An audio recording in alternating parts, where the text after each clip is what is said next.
The Anti-Social Behaviour Crime and Policing Act of 2014 was never set up to prevent the lawful challenging of the outrageous behaviour of an out-of-control paedophile protecting local authority led by Amanda Chadderton. These fake ASBOs are continuing to be sent to decent, honourable, law-abiding citizens of our town. And Amanda Chadderton, the weasel that she is, and her, led by her chief executive, Dirty Harry Caffrell, the borough solicitor, Paul Bentwhistle, and the head of Constitutional Services, whose name escapes me again. They don't even have the courage to sign these letters. They are absolute vermin. This is an out-of-control council led by a paedophile protecting party who are neck deep in corruption. It is no surprise whatsoever that they do not want the public to attend council meetings because they've been caught out. Well, if we can't attend council meetings, if the people of our town are somehow prevented from attending council meetings, and I know you listen in, Amanda Chadderton and your mates, how about we turn up to your house? How about whilst you're at the council meeting, we turn up outside your house and conduct our own meeting? How about that, Bashforth? We turn up outside your house. We turn up on your street. Because that's legal.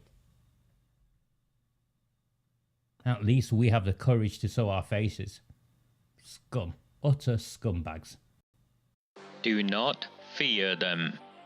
Do not fear any of them.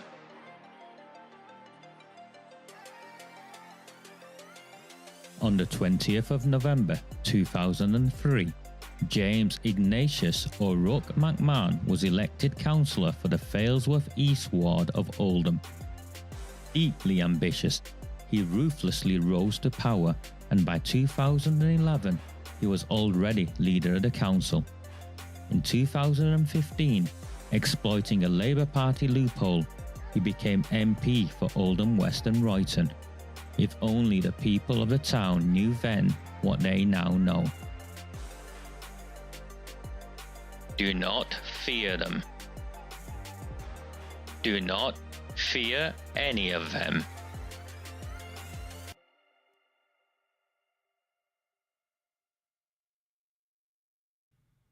A very good evening. It is Sunday the 14th of August. My name is Raj Amir. This is a Recusant 9 transmission. I put it free to air, so by all means share.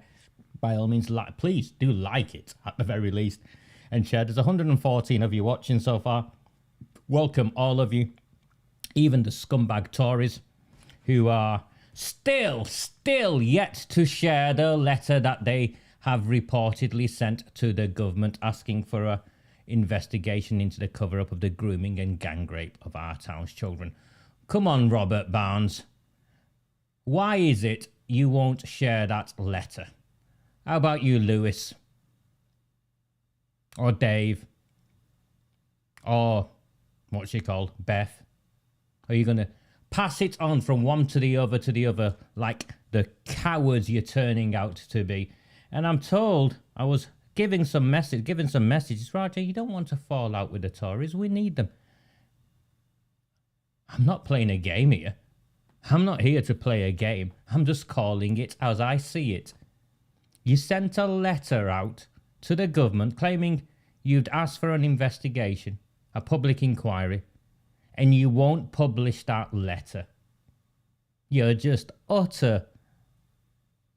You know, we live in a town where we know who the paedophiles are. We know who protected the paedophiles and we know why. Well, now you lot are a new category. You've sought to benefit benefit from the cover-up of the grooming and gang rape of our town's children. You've ridden on the backs of it to get yourselves elected. And now, at a key point in this, where you supposedly sent this letter out, you won't even publish the letter. You won't even share the letter. Disgraceful. I'm out of Vimto. My friend Nicola's given me these drinks. I'm on the last one, by the way, Nicola. They're very nice. I can't afford whatever this San Pellegrino thing in a can. I can't afford it, I'm afraid. But I went to Sainsbury's. It's out of Vimto. I think you're all buying Vimto. Vimto should sponsor me. Vimto should sponsor me. Right. My friend Kath sent me a message, contacted me on Saturday morning. She was alarmed. She'd had a recorded letter from Oldham Council.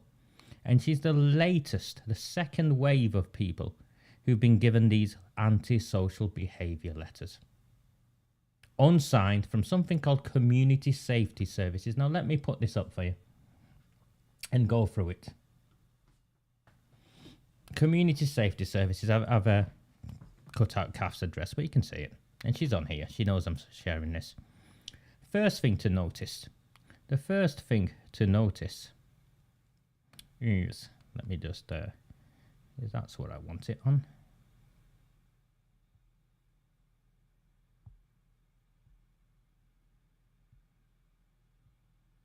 So here we go. The first thing to notice is this. It's got the Oldham Council logo, but look what is missing. On the old ones that came out was a Greater Manchester Police logo. So after being shamed on national news, on GB News, the police have withdrawn from this. They want nothing to do with the unlawful behaviour of Amanda Chadderton, the utter disgraceful. She's worse than the mobster's moll, Arood Shah. She's worse than the barefaced liar, Sean Fielding. And I'll tell you why she's worse. Is because she claims she wants a town fit enough for her daughter to grow up in. So here we go.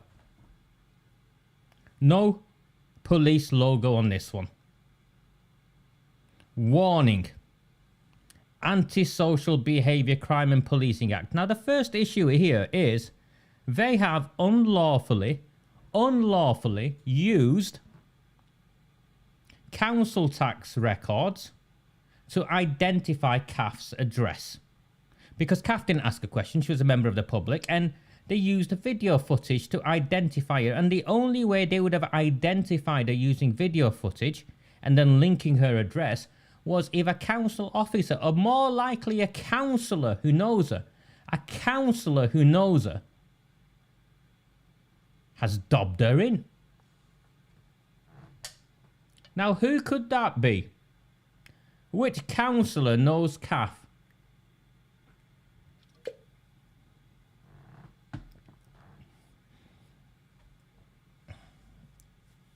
Anyone for a barrel of beer? I ain't got a license. Bootleg it, yeah. I was at my mate Jack's restaurant, the Blue Tiffy, with my daughter and my brother on Tuesday, Wednesday. I could have left with a barrel of beer. He wasn't there actually. He's in Pakistan with his wife. But yeah. So they've unlawfully identified her. A councillor, clearly a councillor, or a senior council officer in that space, identified Kath, went and unlawfully checked the council tax records to get her address to send this letter out. This is unlawful. This is a complete abuse of power. And then they launched into this. So let's talk about a lot of other things that went on. Yeah. At the meeting. These behaviours included but were not limited to. He can see that here. But they're not accusing her of doing it. So just because she was at a meeting with other people who might have done things, But this is what they're claiming she's specifically done. One at a time. At the council meeting, she stood up. So standing up at a council meeting, according to Amanda Chadditon, is now unlawful. Is now antisocial behaviour. Standing up is antisocial behaviour. Amanda Chadditon, I'm going to come and stand up outside your house at some point, I think. It's lawful. Greater Manchester Police, don't you even think about it. It's lawful. Protesting is lawful. Remember, these scumbags go and stand and have their picture tucked next to Annie Kenny statue. These scumbags go and have their picture tucked next to the suffragettes, and they celebrate what these people did, which was fight injustice. And what are we fighting? The cover-up of the grooming and gang rape of our town's children. That's what we're doing. We're fighting the cover-up of the grooming and gang rape of our town's children. And Amanda Chadditon, the Royton South councillor, aided by the Bashforths, aided by Barrelgate Bashforth and Mrs. Barrelgate, send these letters out. Shouting. Have you listened to the House of Parliament debates? Have you listened to any debates and discussions in any public meeting in any democracy in the world? Shouting does not constitute antisocial behaviour. Shouting does not constitute antisocial behaviour. How dare you stand up and how dare you shout? But this is the best one. You've gestured aggressively. You've gestured. You've wagged your finger aggressively. It's antisocial behaviour for you to wag your finger. It's antisocial behaviour in the world of Amanda Chadditon's Labour Party for you to wag your finger at her.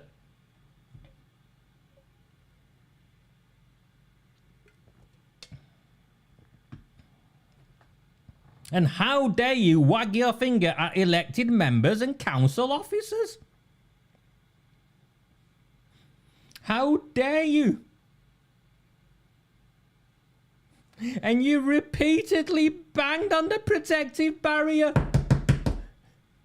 You 60 Kath, are you 60? You're a pension, aren't you? Yeah. You 60-year-old woman, how dare you bang on the table and wag your finger at a paedophile protector and her team in Oldham Council? How dare you point out that they have sold our children? Sold our children. He's not the only one, is he, Jeanette? He's not the only one. How dare you? How dare you point your finger like and wag it about? And stand up and shout. No wonder the police haven't pulled out of the letter of this.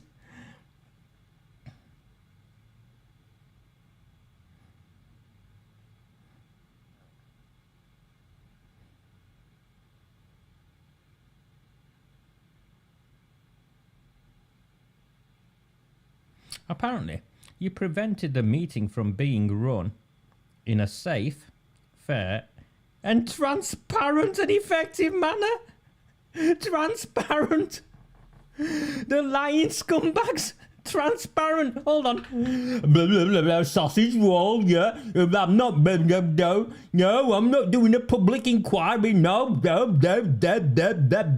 Ooh, what else is written? Blah, blah, blah, blah. I'm not a paedophile. Who called me a paedophile? No one called you a paedophile, Bashforth. You're just a bent politician who's involved in protecting paedophiles. And I'll tell you that to your face and Amanda Chadditon's face.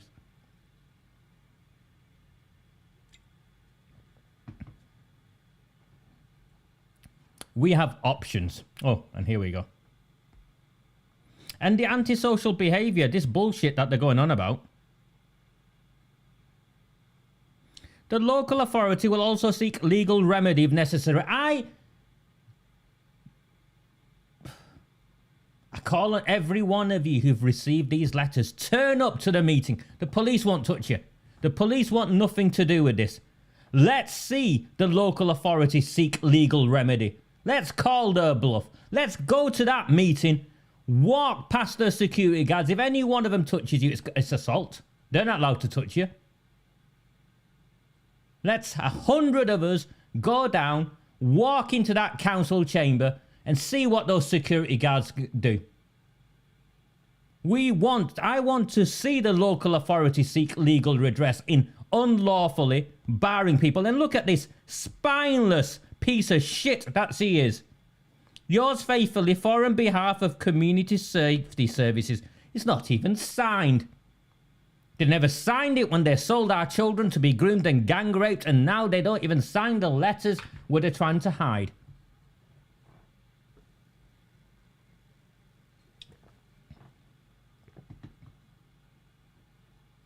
They do shout in Parliament, and that's wholly acceptable. This is a democracy, Sheila.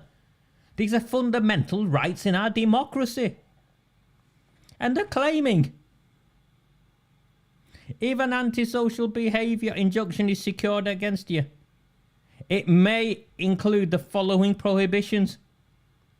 Not to engage in conduct likely to cause harassment, alarm or distress. I'll tell you what caused harassment, alarm or distress, you stupid bitch. It was when Sam was groomed, get raped again. Whilst your council covered it up and sent a lying letter to the Home Affairs Select Committee. I'll tell you what caused harassment, alarm and distress is when your council covered up repeatedly the grooming and gang rape that was taking place in the shisha bars in town, and you hid it from parents and you prevented the information being shared with schools so schools could warn their children and parents would be known. You sold our children. That's what caused alarm, harassment and distress.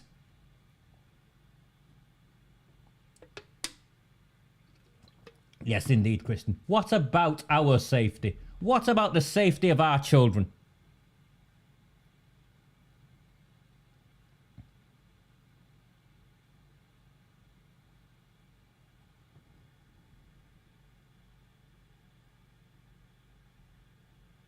Standing up in a meeting is not antisocial behaviour when you're in a crowd, when you're in a public gallery, hot and locked up in a room. It is not antisocial behaviour. Shouting at the politicians who are involved in the cover-up of the grooming and gang rape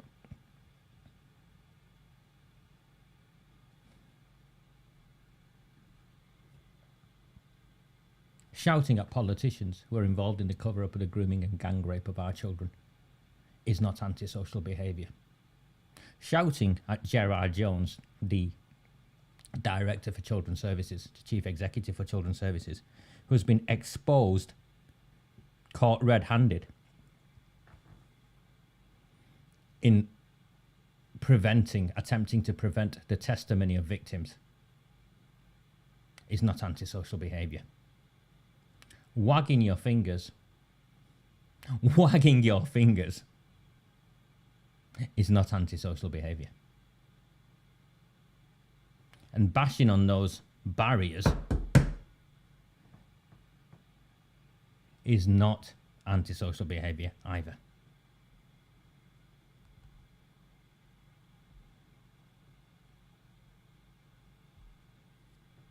This is who the community safety services are.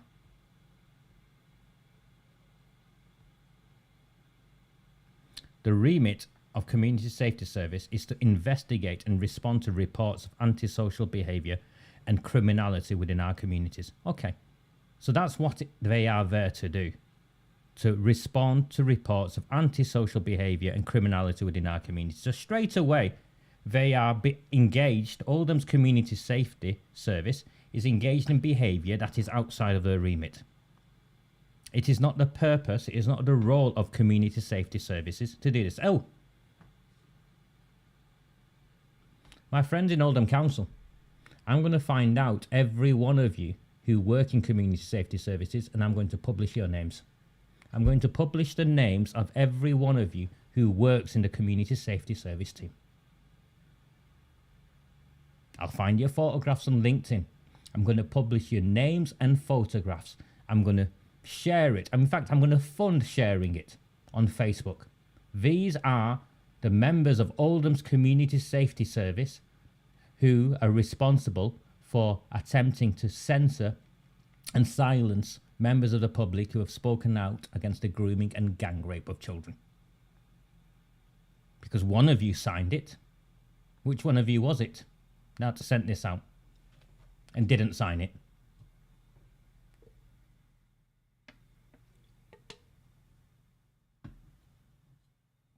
They are bullies, Louis. That's exactly what they are. They're bullies. They're nothing other than bullies.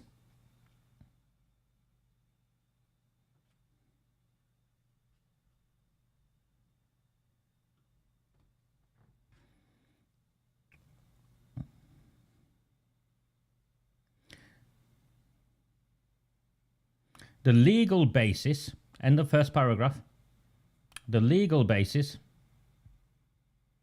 for processing and sharing your personal information is therefore that you have consented for us to do so. Did you consent, Kath? I don't think you did. Did any of you others consent? No. None of you consented. Information may also be shared without your consent if necessary to protect individuals from harm. Well, seeing as though you've not referenced any individuals from harm, you don't have the right to do that, or because a serious crime has or may be committed. Well, a serious crime has not or may not be committed or will not be committed, so that's nonsense as well. Various pieces of legislation set out the circumstances in which organisations are permitted, blah, blah, blah. None of that applies. If you have been referred to the service or identified through an investigation, then we may contact you to offer an intervention or... Nah, bullshit.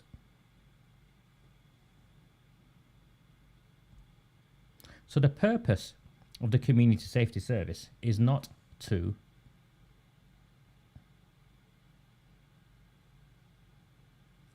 it isn't the purpose of the Community Safety Service to try and protect bent politicians from lawful scrutiny in council meetings. Now, what should happen, but they won't, because they're spineless, what should happen is that the opposition parties, the main ones, not the fails of independence, the main opposition parties who get paid to be the opposition parties, the Conservatives and the Liberal Democrats. Liberal. Remember, Liberal Democrats, liberals in their name. What should happen is that they should be issuing a statement immediately condemning the behaviour of Amanda Chadderton and her council, and putting the council on notice that these letters are unlawful, they're a complete abuse of power, and that they will be at the next council meeting putting forward a motion of no confidence in the chief executive, without whose approval these letters would not have gone out. So Dirty Harry Caffrell, if I was a councillor, and I mean this, if I was a councillor in charge of the Conservatives Party or any sway whatsoever in the Conservative Party or the Lib Dems, if I was a councillor, I would have a motion of no confidence on the borough solicitor. I would have a motion of no confidence, so you can't do it in the borough solicitor, but on the chief executive you can. A motion of no confidence on the chief executive, Dirty Harry Caffrell. I would be condemning, I'd be issuing a statement condemning these letters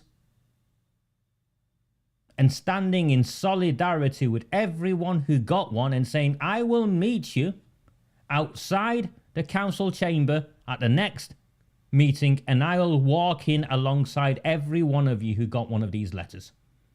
That's what I would be doing if I was a councillor.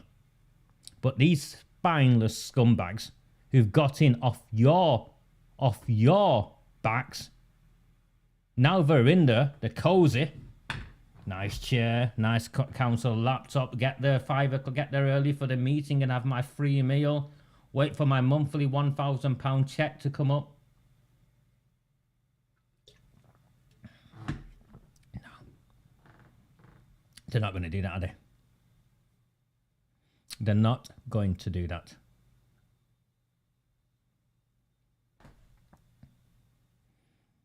We should all go to the meeting, or we should all go and have a meeting outside Amanda Chatterton's house.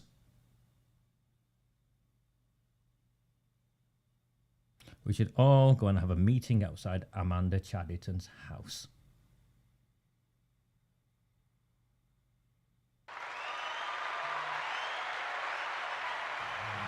Please, if you do find value in this, as someone has, buy me some samosas, buy me the coffees. I've put this on free to air. This is actually the last one for August, I think. I am in court on Wednesday. I'm on trial on Wednesday for the apparent harassment of Gail Hadfield Granger. So that I'm in trial in Manchester on Wednesday morning. I think it's 9 for a 9:30 start. Do come along. It will be entertaining. I'm not sure if it'll get adjourned. My hope was it would get adjourned, but the CPS are objecting to it being adjourned. So I'm not a lawyer, so I can't defend myself. So it's going to get interesting. And if they force me to defend myself, I don't think they'll like the questions I repeatedly ask. Detective Sergeant Christopher Dean, how would you like it if I ask you if you're a nonce, if you rape little boys? Because if I'm having to defend myself, those are the sort of questions I'll be asking. I'll be asking what sort of messages are on your phone. Like, you know, you've all seen them. I mean, this isn't me making it up. Police officers are child sex offenders. You've seen them in the Manchester Evening News. The stories are repeated. I think they've got an epidemic. They've probably got a network, a grooming gang network at Greater Manchester Police. You've all seen the scandal of the Greater Manchester police officer who was trying to chat up and make sexual advances to women who'd phoned up saying they'd been beaten up or had been sexually assaulted. Yeah, you know, how do I know you're not one of those, Christopher? Oh, Wednesday's going to be fun. Wednesday's going to be fun. It's the one behind John Ryland's library on Deansgate. Spinningfield, sort of, I think it is. If that's the one.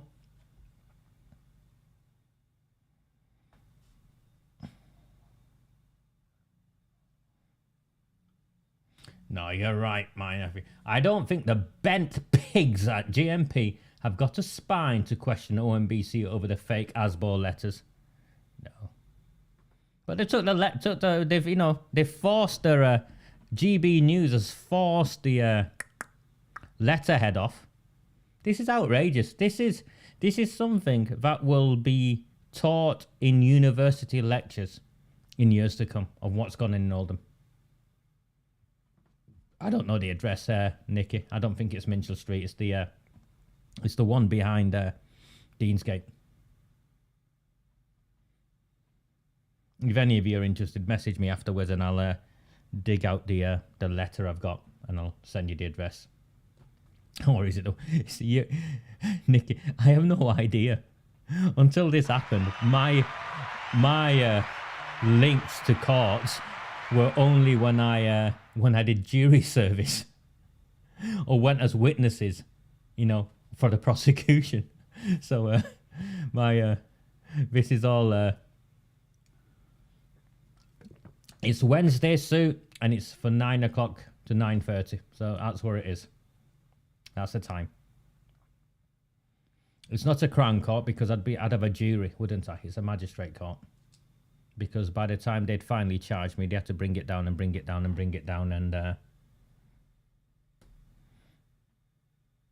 anyway, it's a mess. What's going on is a mess. So we'll cross that bridge. We'll cross that bridge when we get there. We'll cross that bridge when we get there.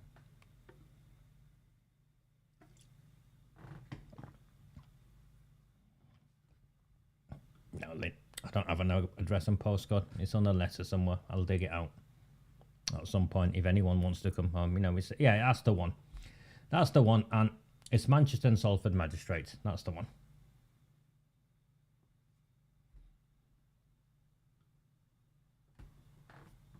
Thank you. So that's Wednesday. Now, I have friends in Shaw who I'm struggling with, if I'm honest. I'm genuinely struggling with them. Because I'm struggling to understand. Okay, I'm struggling to understand this. So, let me talk you through this.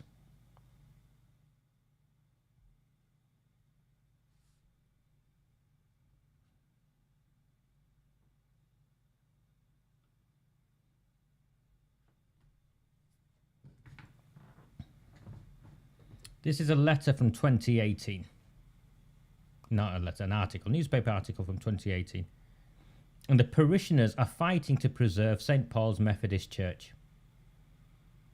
And they wanted to do some sort of work and inspection with a cherry picker on the roof because the roof was leaking. And the council wanted to charge them thousands and they couldn't afford it. Okay, so that goes back to February the 26th, 2018. And they were running out of money, and the church was getting smaller and smaller.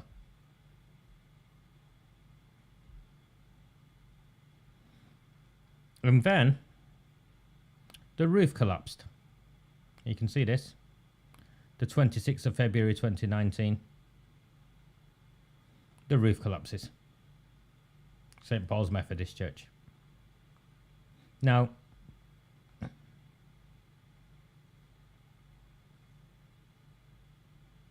when the roof collapses, Oldham Council's Liberal Democrat opposition leader, Councillor Howard Sykes, has called on Town Hall chiefs to resolve a quandary over the ruins of a church in Shaw, which remains a pile of rubbish. £300,000 was needed 2 years ago when St. Paul's Methodist Church at the corner of Rochdale Road and Crompton Way partially collapsed. I don't know whose £300,000 it was. No idea. The church had already been disused for 18 months before the incident. So the church had been disused 18 months before the incident. So if the incident took place in February 2019, the church had been disused since, what, the summer of 2017. Yeah, the summer of 2017.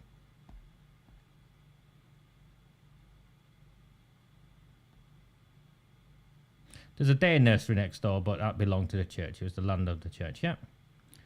Sykes, who represents Shaw, has now written to council leader Sean Fielding asking for action on the travesty that has allowed the building to remain untouched since. Councillor Sykes said, action by the council was long overdue. With council intervention, this site could be redeveloped as town centre housing. You've read it there. That's not me saying it. With council intervention, this site could be redeveloped as town centre housing.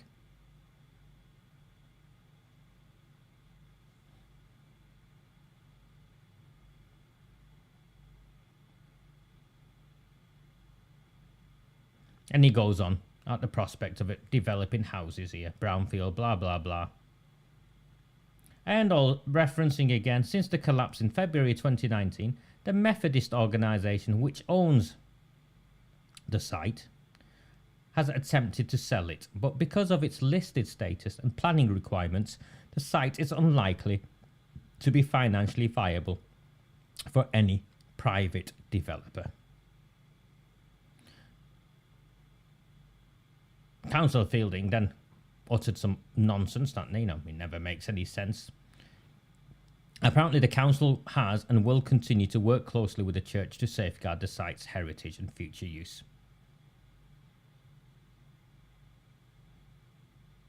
We closed some roads when the roof collapsed. Actually, we had to close some roads because that's our role to do.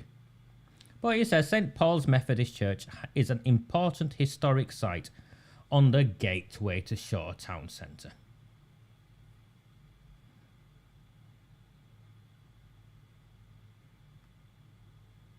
More recently, it's been bought. And I can only speculate. From what I've heard. It's been bought by some Muslims who are going to build a mosque nearby or next door and not use it as a car park, but they're going to do something with the site. They're going to do something with the site. And there's been approved demolition consent granted in 2019 by the council. The council granted the demolition consent of certain parts of it, clearly because, you know, the roof had collapsed. You can see they'd approved certain demolition works.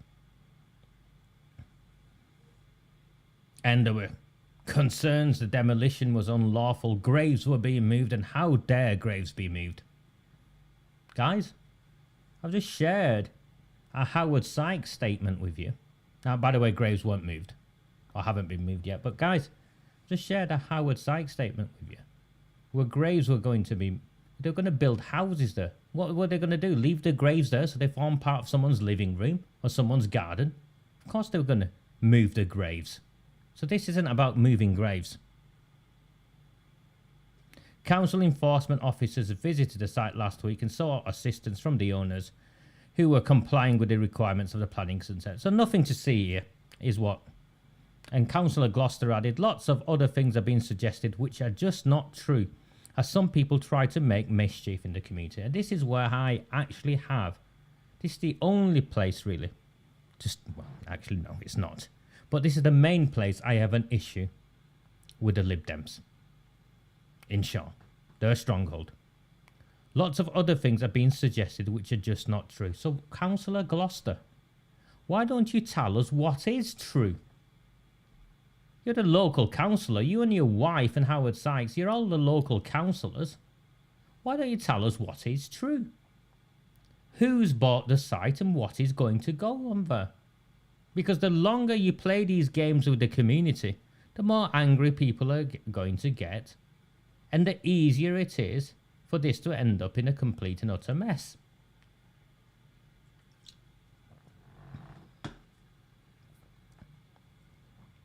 And here are the thoughts from saying, you know, so these are the comments on Howard Sykes' own page, by the way, this.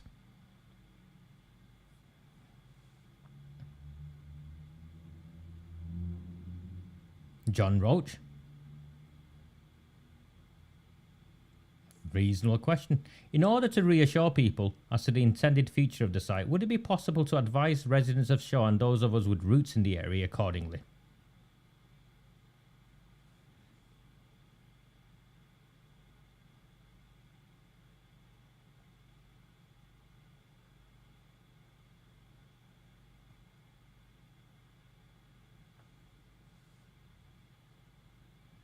Here we go.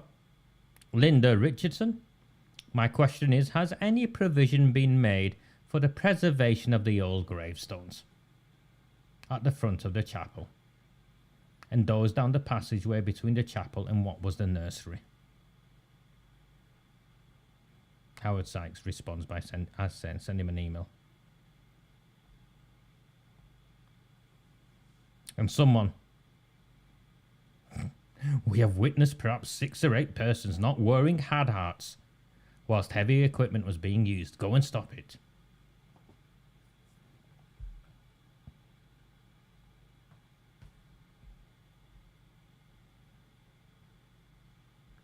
Made the Oldham Chronicle. Councillor said demolition work on former Shaw Church complying with planning consent following social media criticism. No one will answer the question, is it going to be a bloody mosque or not? What is this site going to be used for?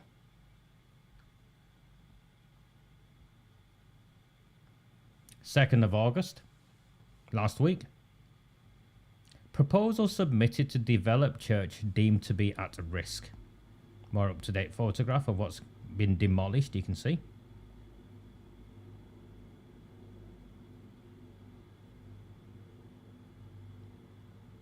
Now a proposal has been made to partially demolish part of the building and for a new car parking area to be built for 12 parking spaces. 12 parking spaces. So they want to demolish more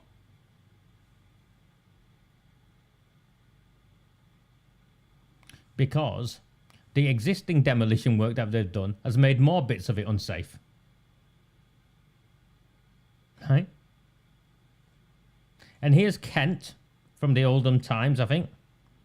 Since then, it has been bought by new owners who are looking to rebuild and convert it. Rebuild and convert it into what, Kent? You're meant to be a reporter. Who are the new owners? What are they looking to rebuild and convert it to? And now they want to demolish more of it. And build a car park in some of it. And then it goes on. In terms of the historic significance.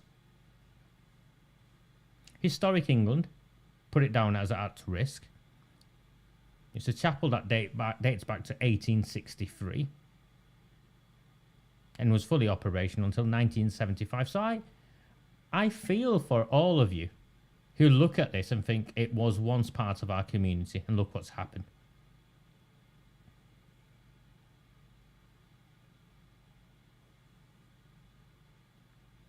The original chapel has been empty since, so I presume since 1975. Due to reduced income, the chapel building stopped being used. Well, what we mean by reduced income is a reduced congregation. People stopped going and worshipping there. So you've lost it. Yeah. You've lost it.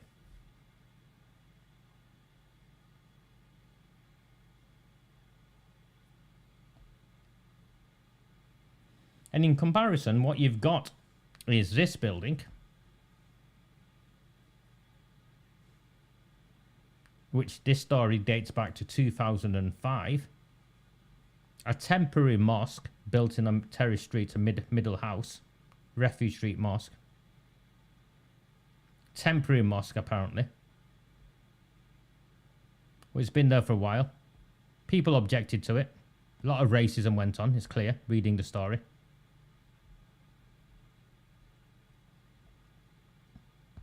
And then the mosque wanted to expand its opening hours. The woman next door objected and won her objection. So there's a mosque there that's clearly not fit for purpose in a mid-terraced house.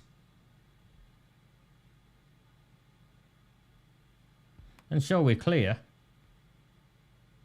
Shaw's Bangladeshi population is 2.8. 3% of Shaw is Bangladeshi, 1% is Pakistani, and it has been Pakistani 10 years earlier. So forget that. I think the 1% is just the shop owners and some random business owners there. So the main Bangladeshi population is 2.8. So it's a very small population. Now my issue is this. Let me bring myself up.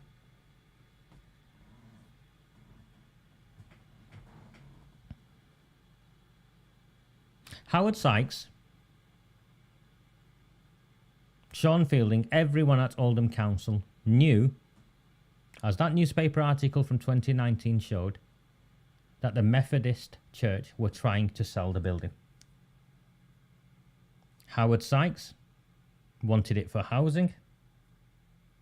Sean Fielding, the Labour Party leader of the council, clearly made reference to its historic significance.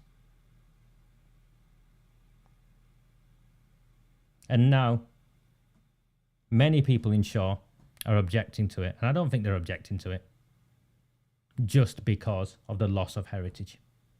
They're anxious about what it'll become. It's okay to be anxious. It's okay to be anxious.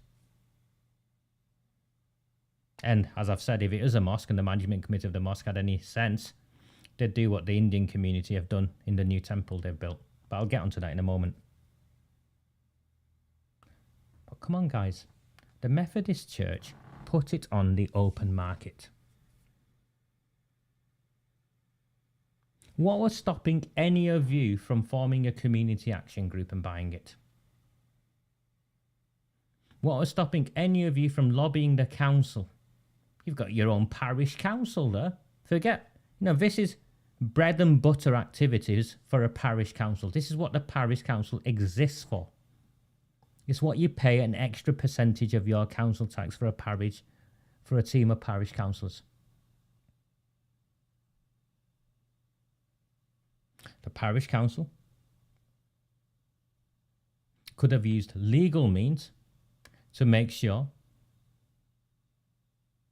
that it has to be offered to the site, has to be offered, and the building has to be offered to the community first.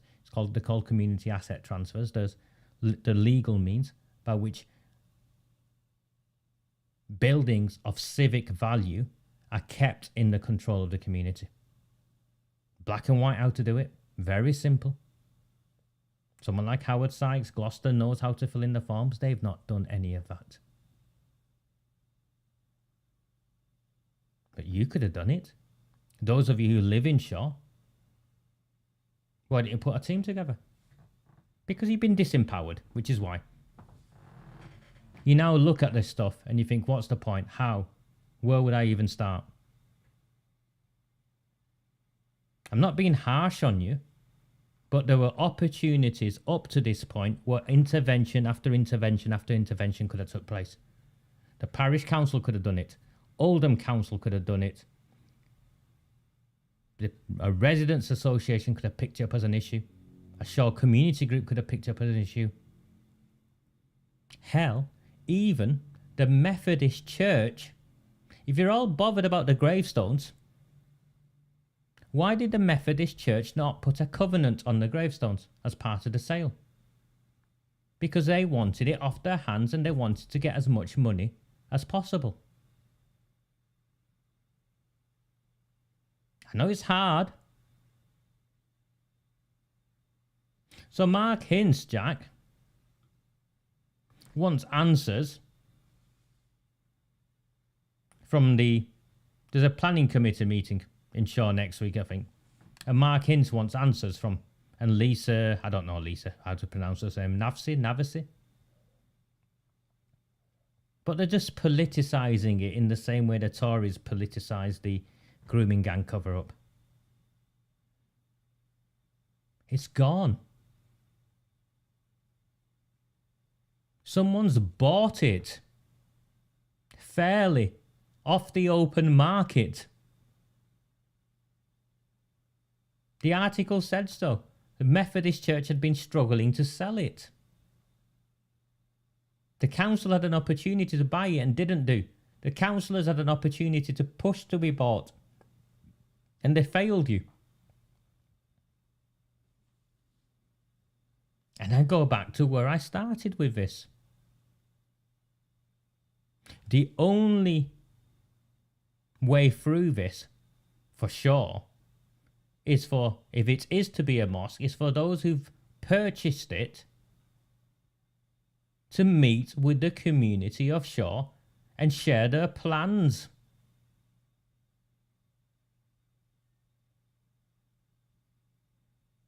Share their plans. And if possible, in a similar way to the Indian community have done with the new temple that they just built, not just have it as a worship place, but have it as a community facility and make available facilities for the wider community to also use. It's what the Indians have done and are doing. There's nothing stopping the Muslims from doing it in Shaw, particularly when the population percentage is something like 2 or 3%. Not all of them will use the mosque, by the way. So what, at 1% of Shaw?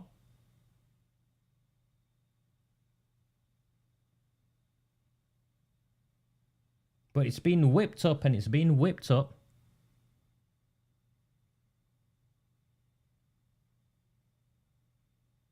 And it's going to become a divisive issue.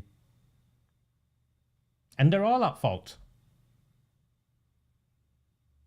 From the outside looking in, every key stakeholder in this is at fault. The politicians are at fault, and the people who've bought it are at fault. And the people who want it to have been something else are also at fault, because when you had the opportunity, why didn't you pull your finger out and do something?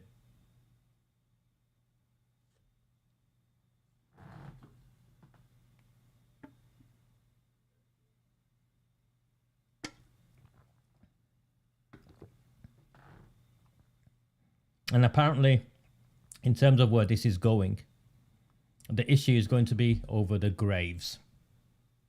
The issue really isn't over the graves. The issue is over what it's going to become, or what you fear it's going to become. That's the truth of it, isn't it? Let's be honest here, that's the truth of it. And I say it again, to the very small Muslim community in Shaw. If this is to be a mosque, make it more than a mosque and have it serve the wider community. And if I was Mark Hint, that is what I would be pushing for. I'd go and find out. He's from Shaw, isn't he? Mark, you're from Shaw. Go and find out who's picked up the site. Go and speak to him. Demonstrate to the people of Shaw that you're not at all like the Gloucesters and the Sykes and them lot. Go and speak to them. Say, come on lads, what are you building here? What are the plans for this site? Is there any way the community can get involved?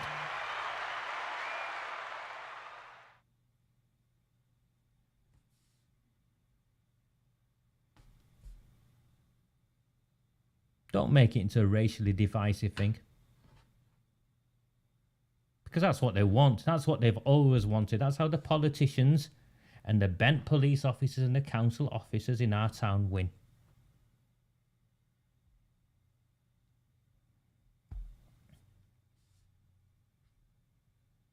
So if some of you go to the meeting next week, I think it's next week,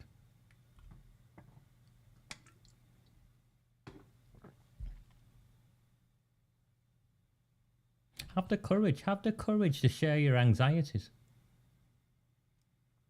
I understand, believe me, I understand. I grew up in a very, very small Bangladeshi community in Westwood. And I saw how it changed.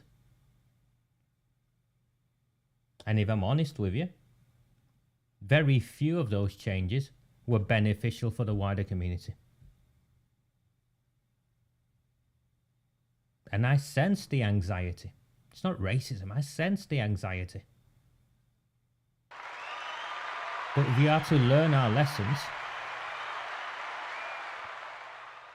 if we are to learn our lessons from what we did wrong in Coldust, what we did wrong in Westwood, what we did wrong in Coppice, what we did wrong in Glodick, and so it goes on. If we are to learn our lessons, we've got to do things differently.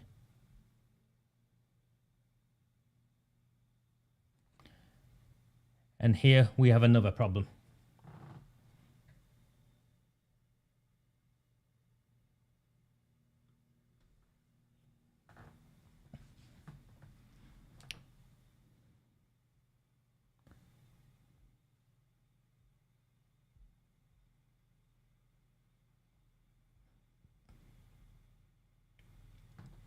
December 26th, 2018. Can you see this document? Is that better? There, that's better for you, I think. This is the cabinet. This is the Oldham Council formal document for the disposal of the former Copster Hill Road depot.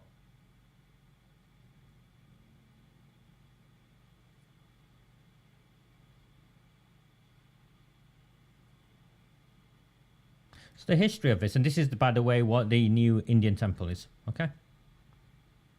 The Copster Hill depot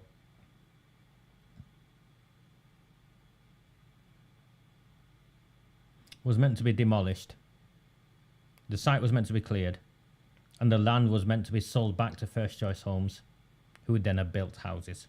That was the plan. It's there, in black and white there in the background. That's what that is. They couldn't just give it to First Choice Homes because First Choice Homes are now their own independent organisation. So First Choice Homes would have to buy the land.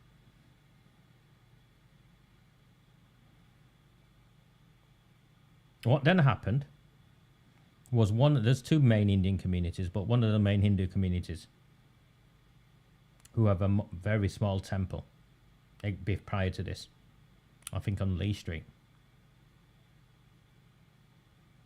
were interested in the site. And they went and contacted the council. We were thinking of building a temple here. And you know what the council did? The council said to them, put a bid in for the land. Not the temple's fault, not the Indians' fault. The council told them to put a bid in for the land. Now this is a rich community. It's an affluent community. They built the subsequent temple that was built. I think it was £7 million they raised of their own money. Okay, so they were told to build a bid in for the land, and there's someone in the council decided in 2018. So this is the end of Gene Stretton and the beginning of Sean Fielding. They decided that they would allow the sale not to be on the open market, where it had to go to the highest bidder.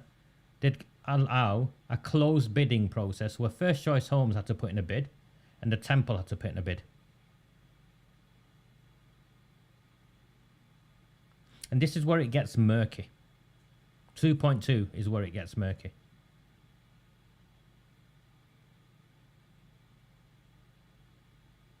Offers were returned to the council in mid-January 2018, and these have now been assessed. The range, and now you've got to read between the lines. Now is when you've got to read between the lines. There are a range of options available to the council, and these can be summarised as following. Do nothing. I don't think do nothing was an option, but they always like to put it there.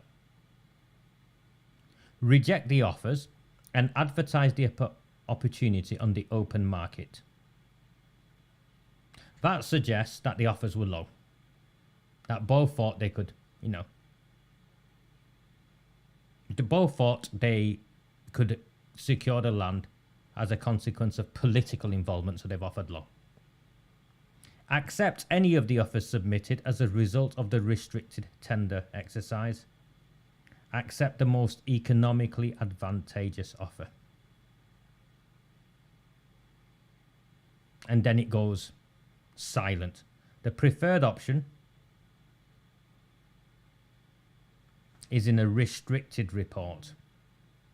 And if they've restricted it, that's the absence of transparency. So we understand what the term restricted means. It's the absence of transparency.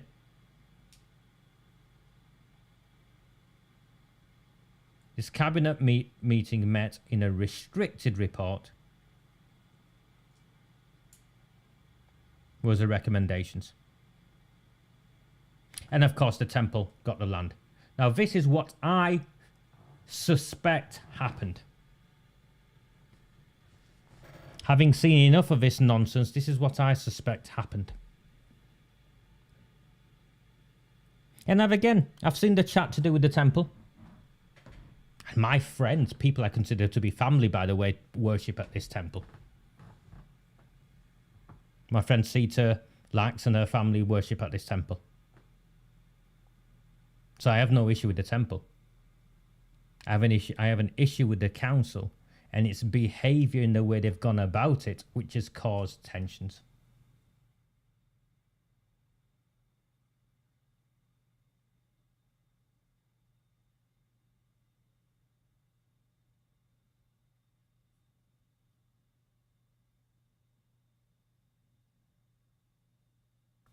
I suspect the temple's bid was lower. The temple's bid was lower than First Choice Homes' bid. And I suspect the councillors, nod nod, wink wink, there's a block vote there. We've not tapped into. We've tapped into the Pakistani one. We've tapped into the Bangladeshi one. There's an Indian block vote that we've not really tapped into. Here's our chance, guys. Nod, nod, wink, wink. Sell it them at a discount, even though they didn't want to or need to buy it at a discount.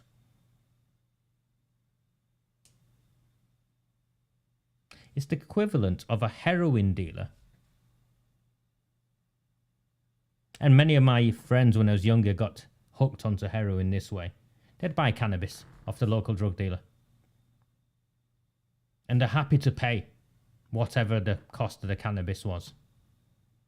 And the drug dealer would throw in a bit of heroin for free. Test this. Have a look at this. Do this. So they become dependent and there's a relationship and there's favours and there's extra thing. You understand. So the councillor behaving like a pimp, like a drug dealer, and trying to tie down the Indian community. We've sold you this land at a discount.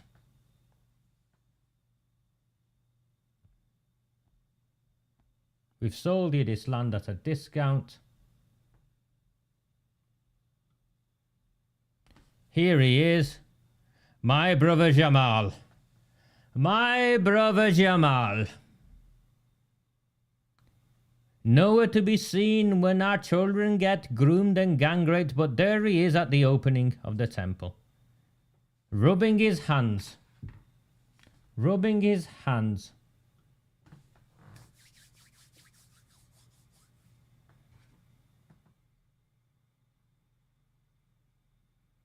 You now owe us. You now owe us. So I'm going to put this one up because I want to do something with this. Just give me a second.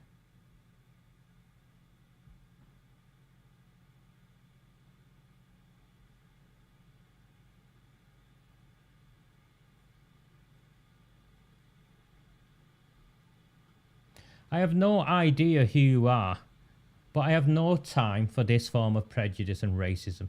My channel and my transmissions aren't for you. And as for cancelling Islam, the religion of... I am a Muslim.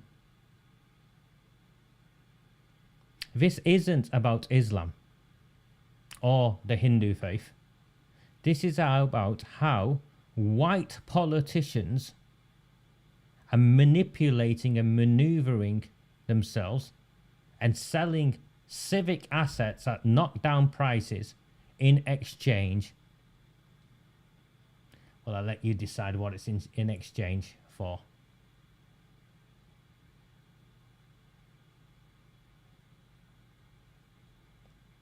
And these are Hindus, by the way, who had no need to buy this way.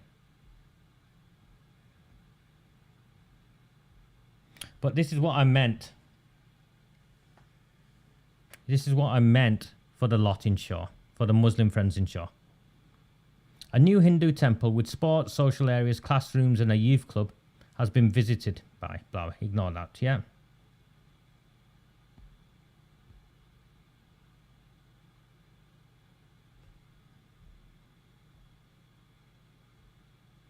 They bought the Lee Street site in 1977 for 6,000, and they raised their own money, £7 million they raised, and they volunteered at the weekends and evenings and helped build it themselves.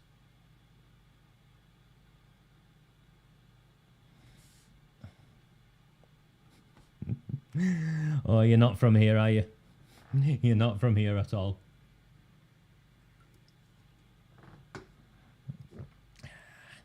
Bye. So I was just banning the tea lady. I'm not interested in any of that racist bollocks. Because that's not going to get us where we need to be in our town.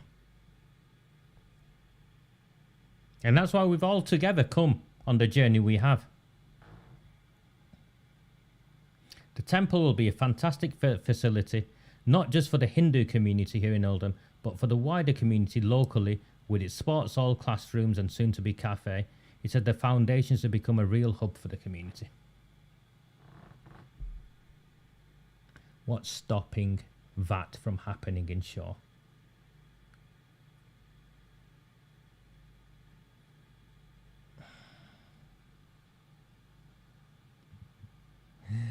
See ya. Good luck. I'm just not interested. I'm not even interested in engaging with those debates.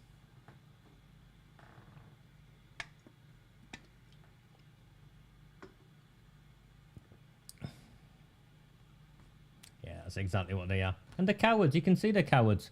They hide behind fake accounts and they come on with their racist nonsense. I'm not interested. Because the minute we go down that road, we've lost. We've lost our town for good. I get the impression you can use the temple. I mean, I'd like to think, you need to give them some time to finish doing what they're doing. But they've got classrooms there. They've got youth club facilities, sports halls. And the Hindu community actually are very welcoming. Historically, they're very, very welcoming.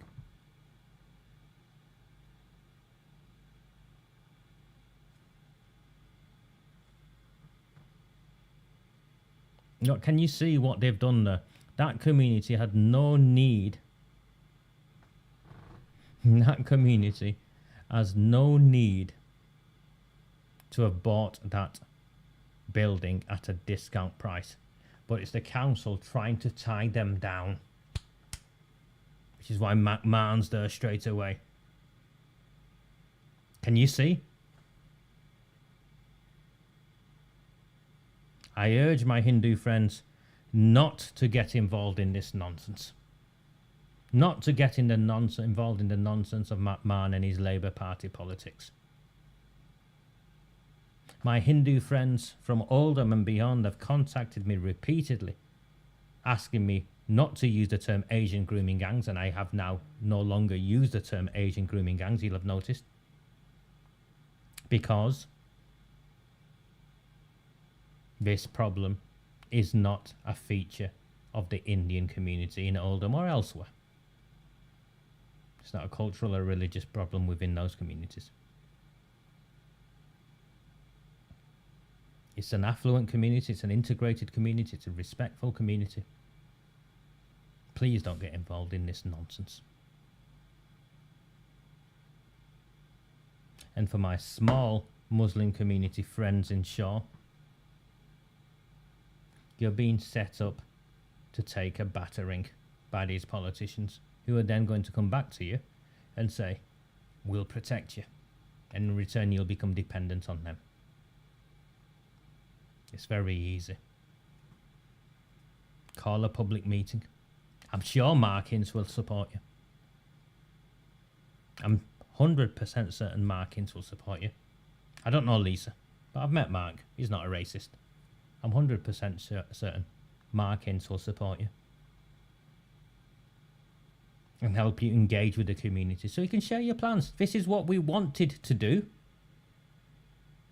But if it can serve the community wider and we can raise the funding and all the rest of it, let's see what else can be done.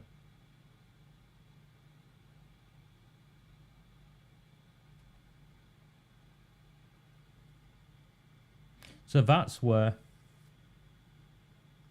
we can find a way through in Shaw. Come on, Mark. You want to be a councillor. Don't get involved in this bollocks.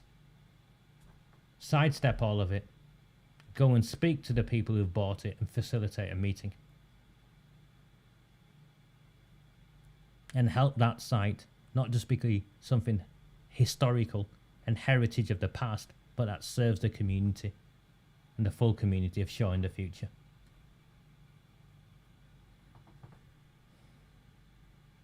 Yes, please, and don't forget to press like to the 271 of you who are watching at the moment. Well, minus the 2 that have kicked off.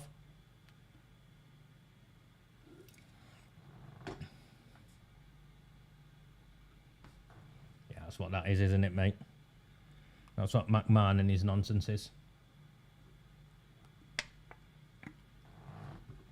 I promised a critique. I promised a workshopy sort of thing to do with how to win elections, and I will now move on to that. If you're all okay with that, we've been here for an hour or so, and Nicola, these drinks are very nice, but there's not a lot in them. I'm going to go make myself a drink, and I'll come back, and we're set up on a different screen with some different equipment. So give me a couple of minutes. Let me go and get a drink. Maybe you guys get a drink. Yeah.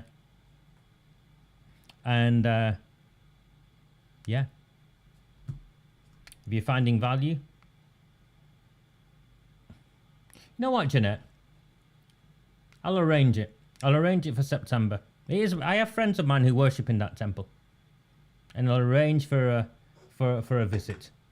They're decent people. They're decent people. And they did not want or did not need to buy it at a discount price. That's the council behaving like a heroin dealer, trying to get someone hooked onto them.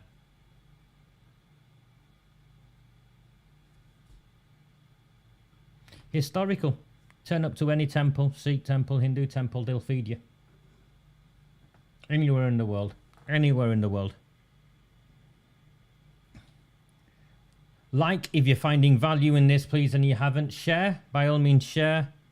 And if you're feeling of that mood, please do buy me a coffee. And I will be back in a second. And I'll swap mics over.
An ice cream, eh? You should be able to hear me. There's a new mic here. I bought a new mic. That should be better than the other secondary mic to go with it. So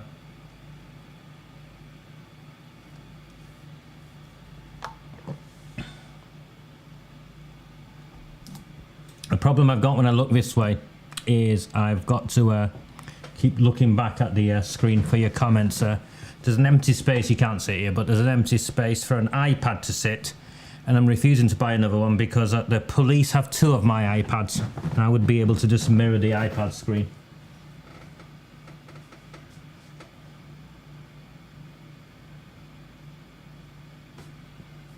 Please, if you find value, like, share, buy me a coffee, and let me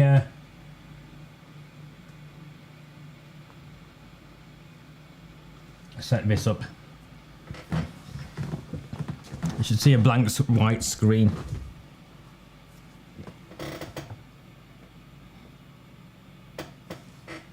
It's because, Julie, I know the games they're playing, and I know how they've gone about doing what they've done.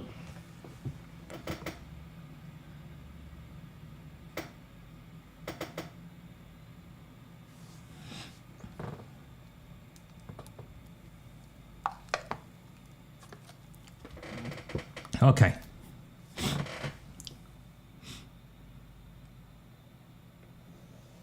You want to win an election,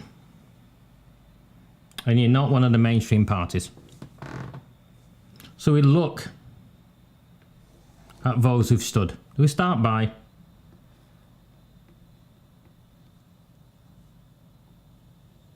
looking at those who've stood. Fails of independence, yeah.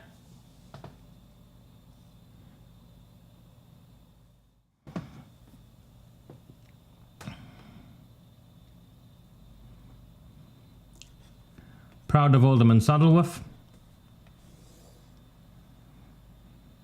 Is it Oldham Heart?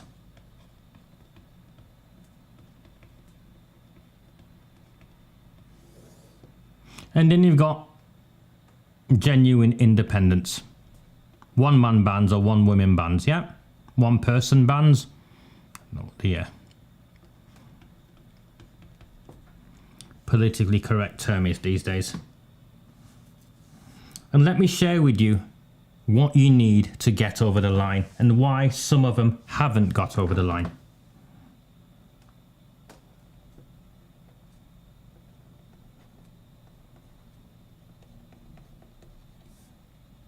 The first thing you've got to have is that the individuals need to have credibility. Yeah. So the candidates need to have credibility.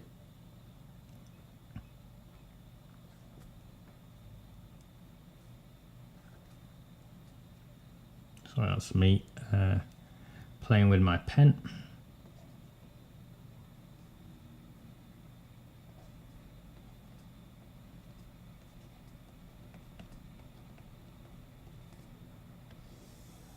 They need to have competency.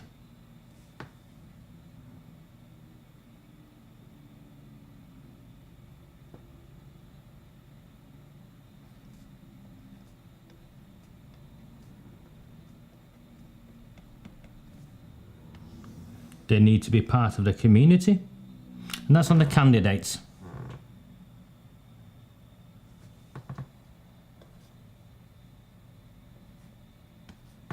FIP had all three. FIP consistently had all three. POAS, the closest they've got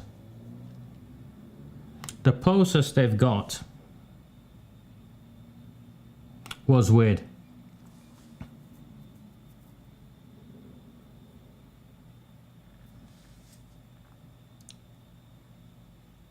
Paul in Saddleworth Western Leeds and Mark Hints in Shaw. So Paul and Mark had credibility, had competency, and were part of the local community. Agreed? The Oldham Hart candidates, and by the way, Oldham Hart, the highest they got was 250 votes or so, so nowhere near.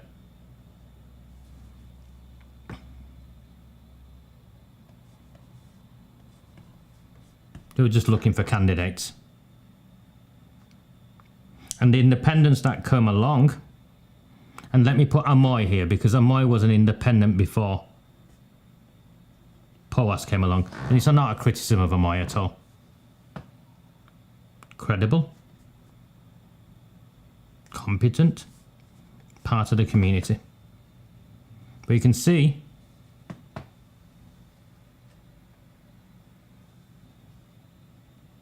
even here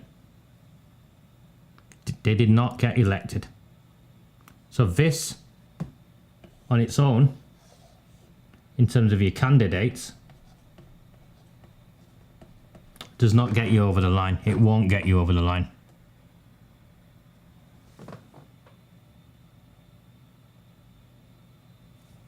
So the next thing you have is something that I make reference to as your cause. What are you fighting for? What are you fighting for?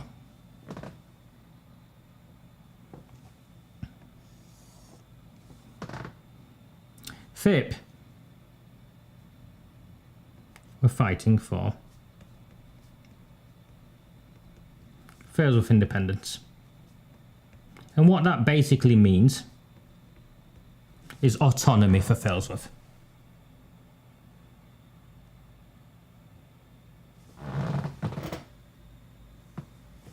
Yeah, autonomy for Failsworth.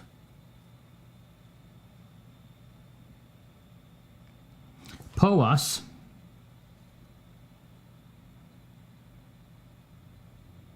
well, I'm not sure. Mark and Paul were fighting for local issues in a very similar way.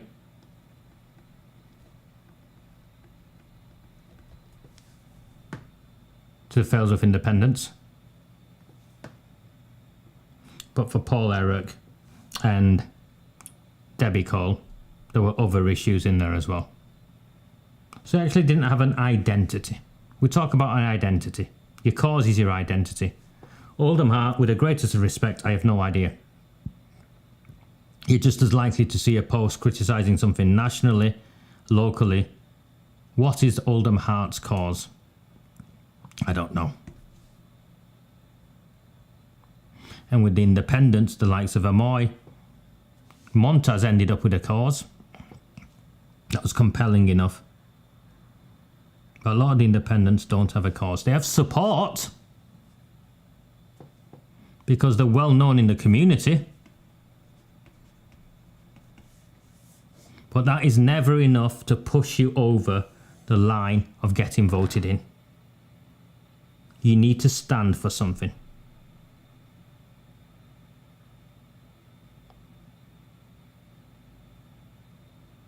So FIP had that.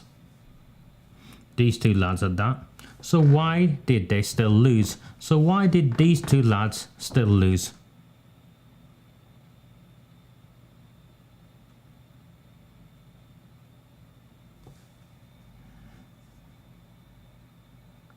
Next thing you need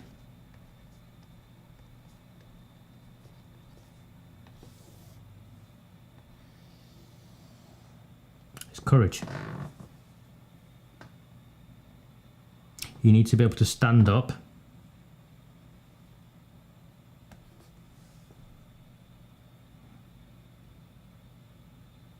and target and attack those who are existingly in power.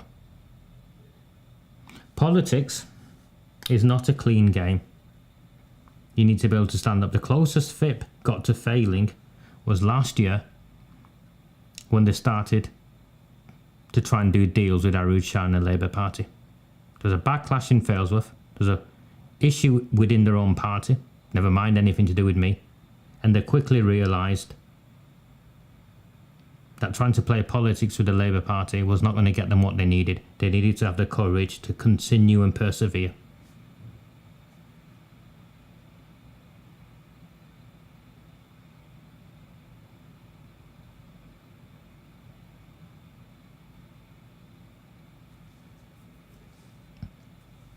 I'm not doubting any of Powas's courage.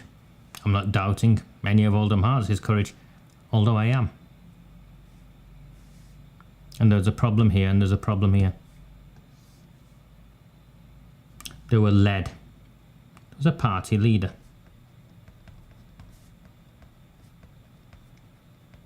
And the party leader did all the talking, or most of the talking. And that took away from the candidates. People don't go and vote for the party leader. They were voting for Paul, they were voting for Mark, they're voting for Brian, they're voting for... Yeah? You get it.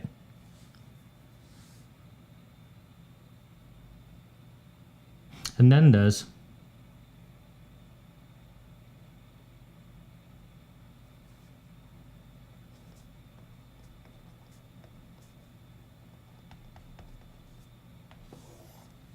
are you going to put the work in?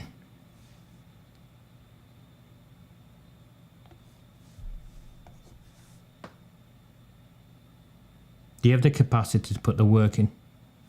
Sorry, with the greatest respect to Amoy, I think this is where she falls down consistently. She's a successful businesswoman trying to run a full-time business, and when she stands, she's not putting the hours in. She's not putting the hours in. She hasn't got the hours to put in. No, she's looking after her husband, she's raising kids. That's where she falls short. Again here, we saw nothing of the capacity of any of the candidates. And with the exception of Paul and Mark,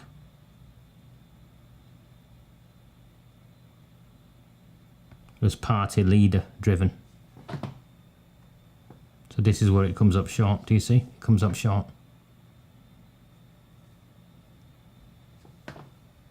And no, I'm not doubting Amoy's courage at all. Or anyone like, or Montaz. You know, there's Montaz there as well.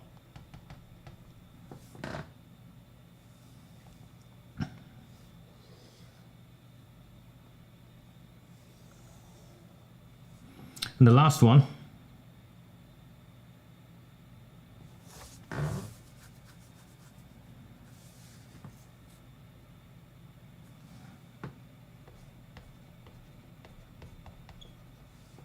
I call it a charter. What difference will you make?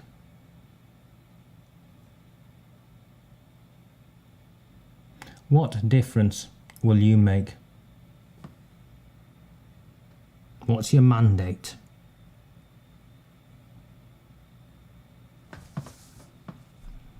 Once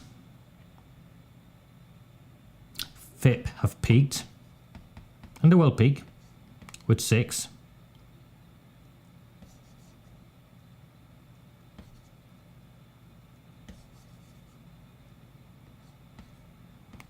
councillors,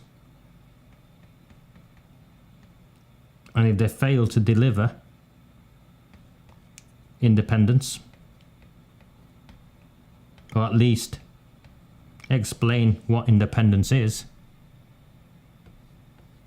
the Labour Party will make a resurgence.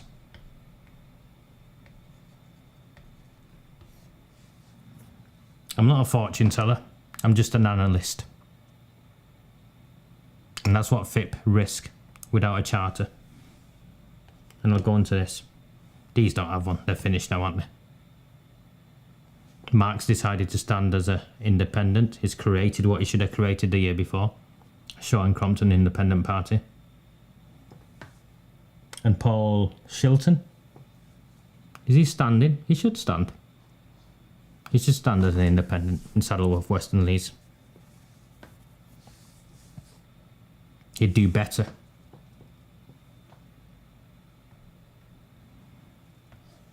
They'd do better without that.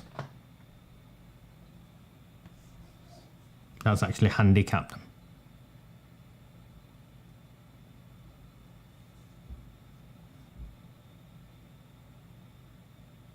And that's how you win. That's how you win. This is a dividing line.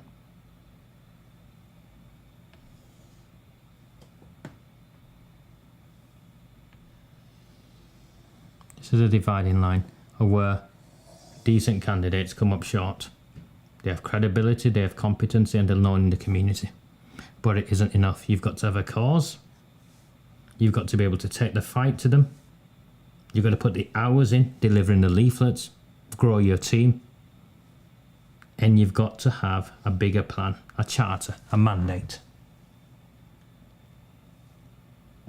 And I'll go on to the mandate because I think it's really important.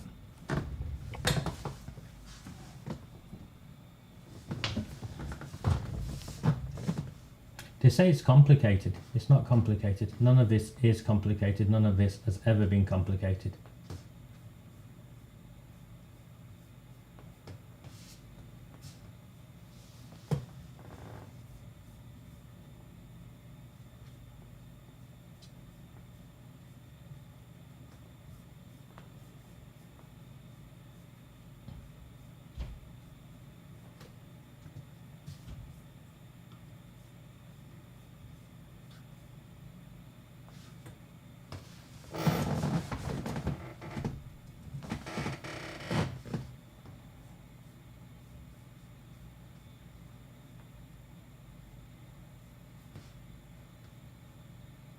Sorry, I'm just swapping cameras back and swapping microphones.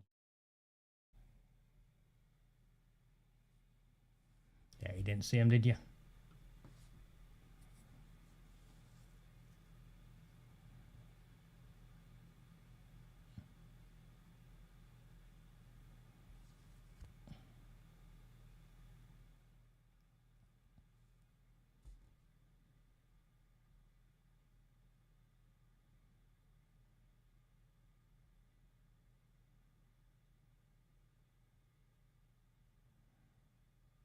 So I'm just catching up with you with what some of you have said. I've been sharing. Yeah. They've not got out. Which just gets us to where we're moving forward to. The simple truth is the Conservatives aren't going to win you an election in Oldham. You've seen where they're up to. You've seen where the national trend is going, and it does matter. And they've now got themselves, because they're desperate. And desperate people do desperate things. They're trying to make inroads into the Bangladeshi cartels and have some of them stand for them in election and play the postal vote nonsense. And they've got form here. They did it with SAHA ABID in Coppice. So they got form in getting in bed with the cartels. Getting played because they're nowhere near competent enough or capable enough or experienced enough to play games with the big boys. But what they're currently doing is trying to secure postal votes. There's a small Bangladeshi community, probably about 200 votes, significant 200 votes in right and south. And they're trying to exchange, this is the way I see it, from what, this is what's going on, I think. They're offering council seats, not seats, but councillor candidacies. And in exchange, they want the 200 votes or so in right and south. It's everything we've fought against.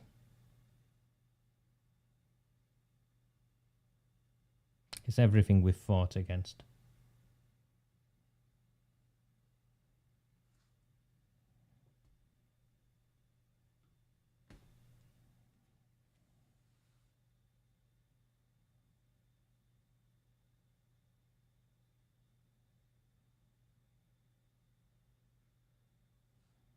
There you go, Jeanette. And how many votes did she get, Jeanette? 200? 150?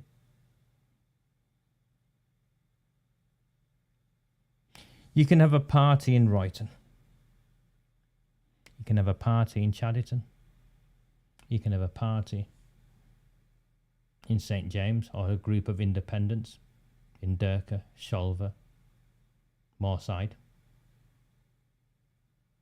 Fails of independence can expand or work in partnership in Hollingwood. I can help with a lot of this on that board. But none of this is possible. None of this is possible if decent people don't come forward to be candidates.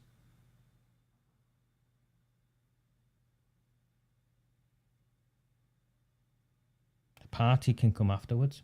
When Fails of Independence set up, Brian Hobin was an independent councillor first, before FIP came afterwards.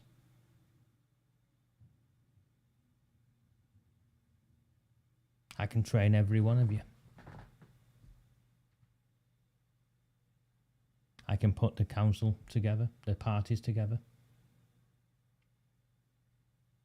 I can work locally in Royton, in Sholver, wherever, it makes no difference to me. But if decent people don't come forward, this town is lost. It just becomes a Tory pissing contest between the Oldham Tories and the Saddleworth lot. The Lib Dems doing what they do, and Labour continuing to keep control of the town.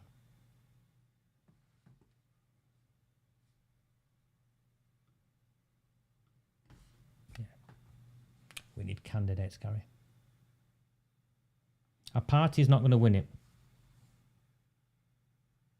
The FIP model is you need local ownership of this stuff. Your candidates need to be credible, they need to be competent, and they need to be known in the community.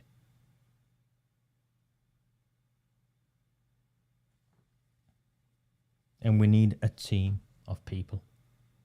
If all we do is Royton, then we do Royton. If all we do is Chadderton, then we do Chadderton.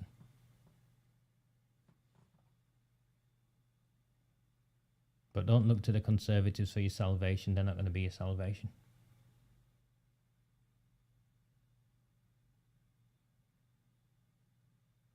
I don't live in the town.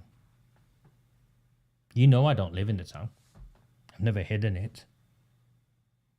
Me coming and standing as a... And actually, it's not that. I'm not necessarily... It's not that I wouldn't. I don't think I'm necessarily best used as a councillor. Otherwise, I'd go and stand.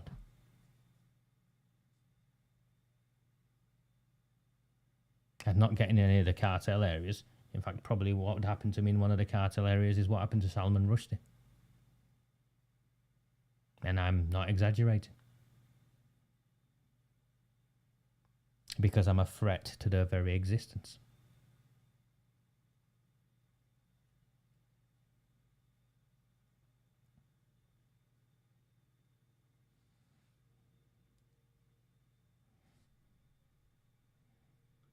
That's not the numbers we need. Let me show you. Let me show you again. Give me 1 second.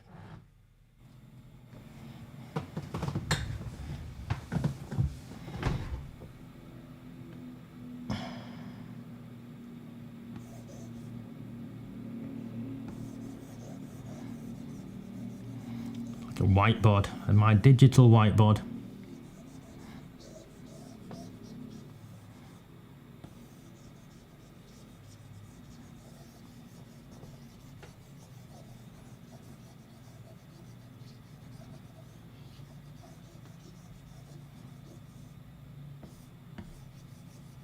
So I'm sure there's a better way of doing this, but I don't know it yet. And it's fair, I find it therapeutic.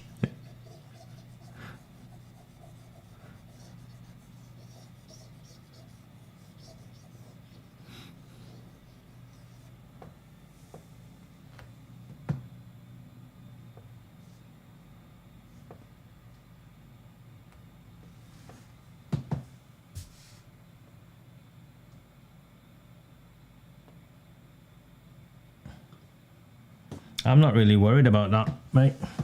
I'm happy for the independents to get in right now. And if no one stands against them, well, the town has got many problems. But we're growing our own, we're growing our own.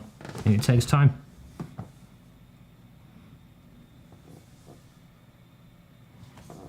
Okay.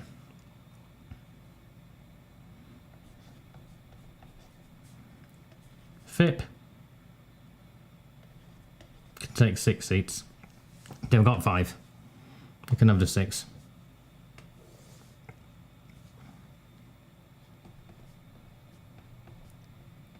FIP do need to expand into Hollingwood, however they do it. Whether they have an affiliated group, whether they partner up with a local group of independents and support them. And the reason why is that Hollingwood and Failsworth, 9 seats between them.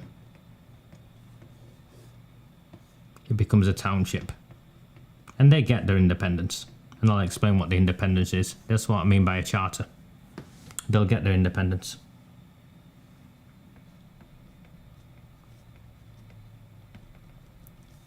Chadderton.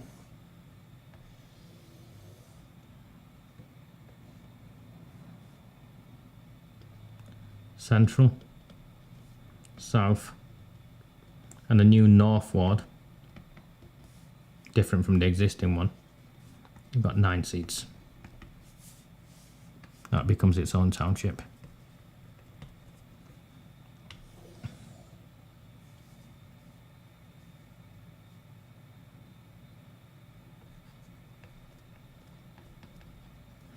If you go over the back of Royton, you end up in St James anyway. Their neighbour. 9 seats.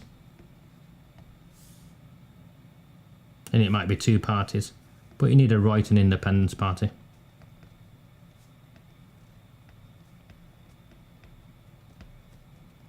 And you need a Chadderton Independence Party here.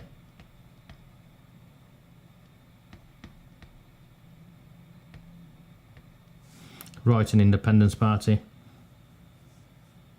3 independents in St James, because St James isn't the same, is it? There's Durka, there's Sholver, and there's Moorside. Very distinct, I think, from my experience and my time there.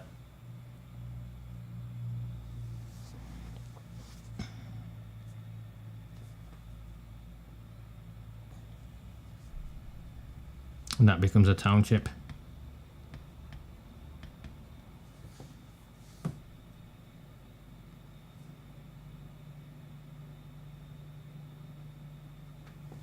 Do you see what's happened there?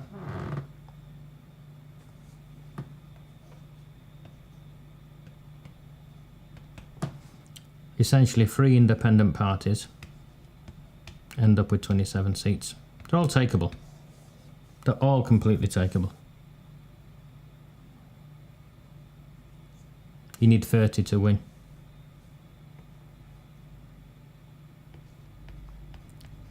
You got coldest independents. In terms of someone like Montaz, they might grow. But there's definitely one there.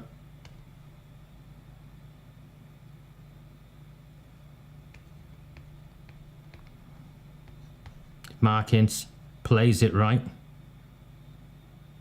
You can take one in Shaw. Do the right thing, Mark. Speak to the mosque. Facilitate the community meeting. Be a leader. Be the leader.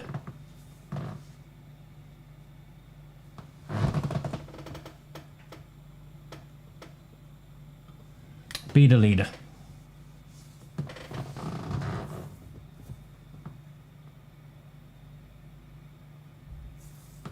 Sorry, I'll not swap the cameras over. We can say, here you go.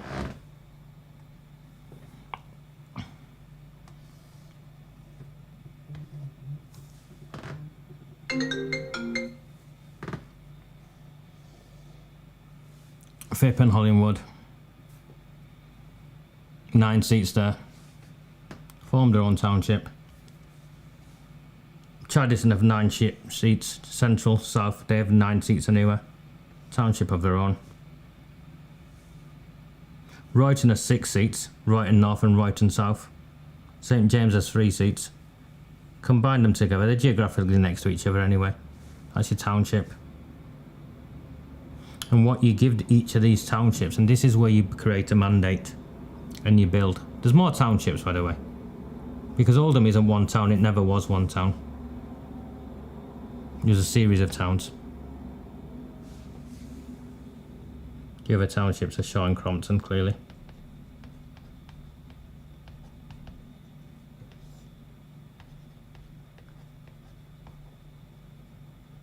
Saddleworth and Lees.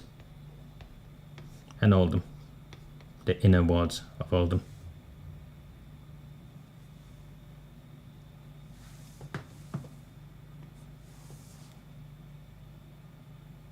You've got Waterhead you'll have to put somewhere, but you understand. Essentially, you've got 6, 7. Used to be 7 anyway, didn't it? That's 1, 2, 3, 4, 5, 6. There'll be a 7th.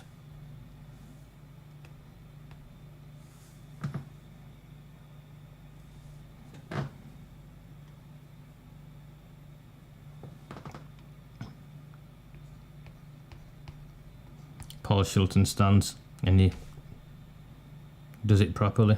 You can take one in Saddleworth, Western Lees. It was very close both times. You've got an alliance there of 30.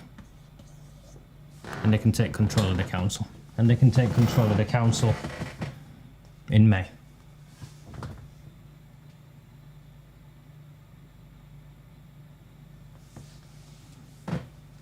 There's nothing stopping, is there, Sally Ann? Look. There's nothing stopping a Saddleworth Independence Party, is there? I don't understand why no one's created one yet. There's nothing stopping that, is there? Saddleworth Independence Party. You have Paul Shilton join it and put your candidates up.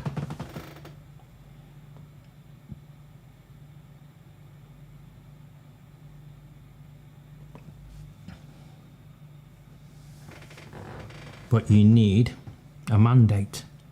You need a charter. There needs to be things that connect all of these people.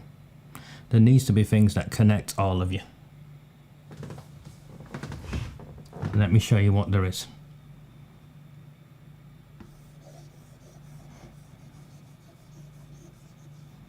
That was Lynn phoning me, by the way. I would imagine it's because I wasn't sharing my screen.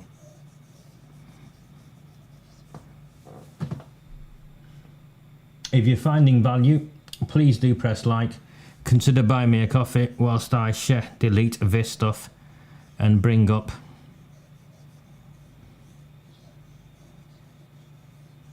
how you're going to get elected. But we need candidates.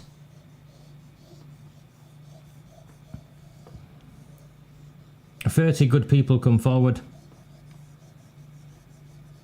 and are willing to work for the betterment of their communities, and I won't work with far-right nutcases or anyone who wants to talk about Tommy Robinson. I just focus on the race issues. I wasn't born yesterday.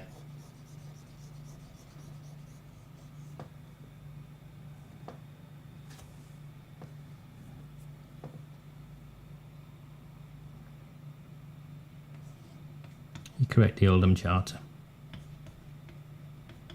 And Charter, the Chartists, series of pledges, series of demands, series of promises. This is what we'll do. This is what we'll do. 1.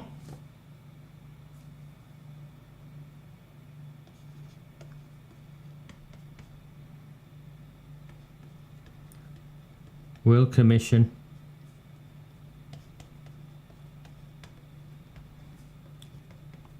a Telford-style independent inquiry into the cover-up, grooming and gang rape of children. Simple, right?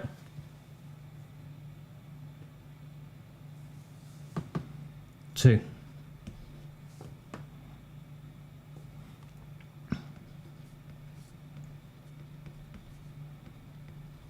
Will refer Oldham Council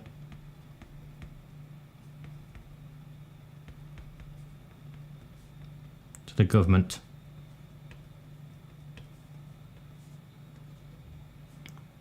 for criminal investigation.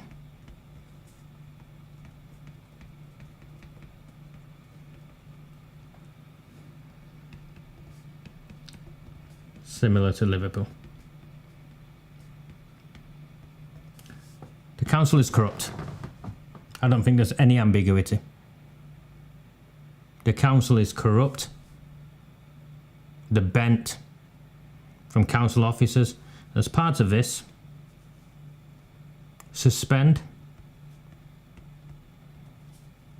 the borough solicitor Paul Entwistle and his team.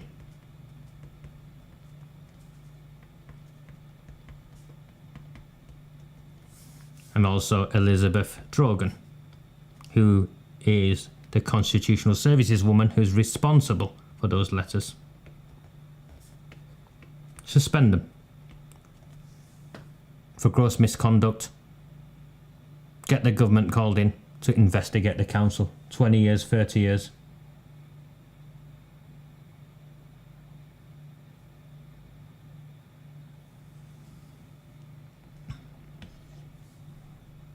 Three.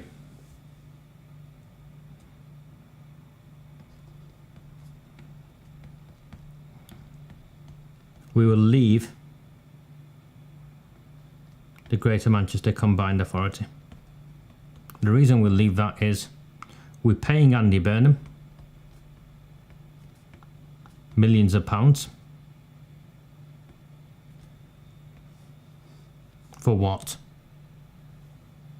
We will decide where we build houses.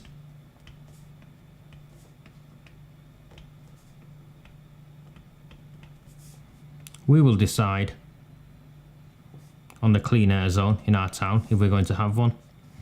And we will decide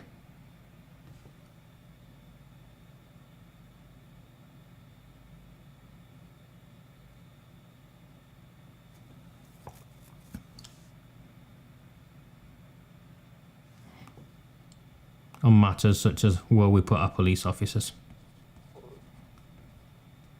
He's taken a massive chunk of money from all of you for police officers. Have you seen any of them? No. It's because the resources are pulled. The resources are pulled.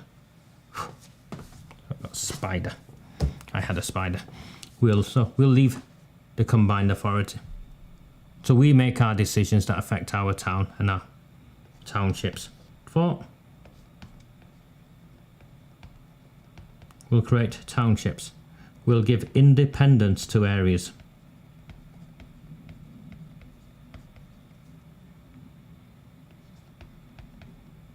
And what we mean by independence to areas, so the townships are Failsworth and Hollingwood,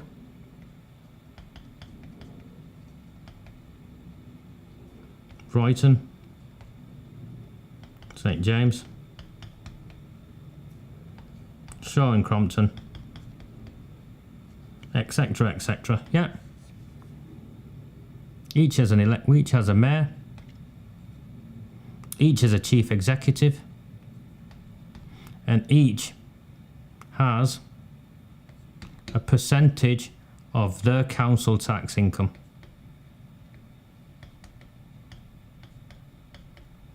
Ring-fenced for their own activities in their own areas.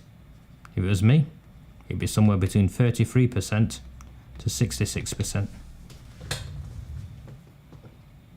It's wrong that the inner areas of Oldham, Werneth, Calder, Medlock Vale, the cartel controlled areas, St Mary's, receive a disproportionate amount of council tax revenue when they don't even pay the revenue themselves. So they're highest non-payers, and yet they're over subsidised by all the other areas. So you in the outer areas suffer because the inner area gets the money.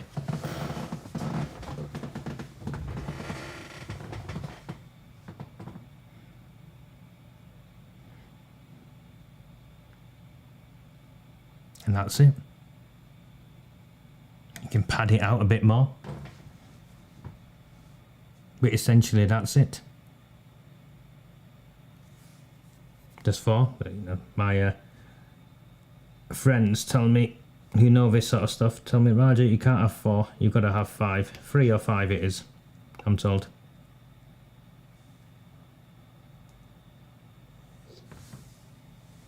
But you know, you can come up with another one.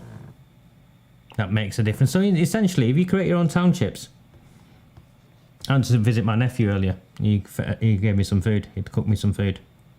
I was chatting to a guy, number 1, Plato Street. Lived there for years. Bockle is called. He works in the NHS. With a quick chat. It was better when we were kids because we had our own local provision, and that's gone. Each area should have its own library. Each area should have its own youth club. Each area should have its own primary schools, its secondary schools. You get it. All of it's gone. All of it's been centralised and made into a mess by these people. Because they're not from our town. They don't understand the history and the heritage of the area. And they don't understand community. Fundamentally, they don't understand community. They've destroyed our communities.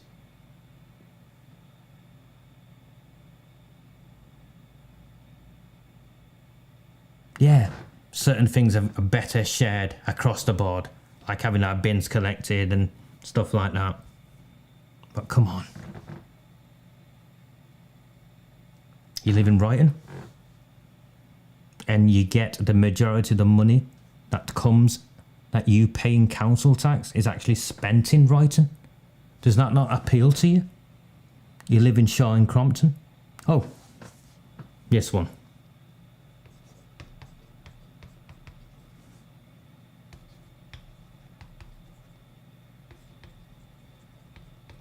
Get rid of them. Abolish parish councils. Absolutely get rid of them. Waste of time. Absolute waste of time. With townships, you won't need them. You'll have real power at a local level. Imagine money going into Shaw Town Centre and the regeneration of Shaw Town Centre instead of Shaw Council taxpayers subsidising spindles and whatever nonsense is being planned there. Imagine Chadderton being brought back to life as a civic town with all that it offers. Money invested in its parks instead of siphoned away to fund Alexander Park or somewhere else, so much money somewhere else. And I tell you this is difficult. It's not difficult. This is why they want to shut me down. None of this is difficult. It's straightforward. The Conservatives won't do this. They just want a pissing contest with each other. They've not got a plan for this town. The Lib Dems haven't got a plan for this town. They're just NIMBYs who just don't want the buildings built, you know, the green spaces near them affected. The Labour Party have a plan for this town and they've seen it being played out. Create the Oldham Charter. We'll go around, meet with people, pad this out, share our vision. But to do this, we need candidates. And if we don't get candidates, then I'm not going to flog a dead horse. All I'll do is go back to doing what I do, which is explaining what's going on. Instead of because I've been reflecting on this and I've been reflecting on this and I've been trying to make sense of it myself.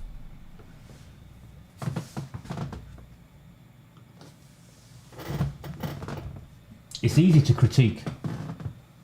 Actually, it's easy to critique. I can critique anything all day long. That bit is easy. I can carry on doing that. But it's not going to fix the town. To fix the town, we can't just keep pointing out the problems. We've got to stop complaining. Can't keep, pointing out the problems. We've got to come up with a solution. And this is a solution. And this has took me 3 years.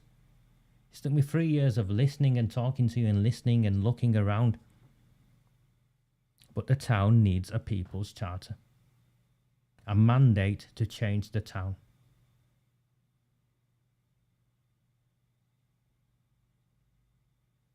You'd have a mayor in each of them, Gary.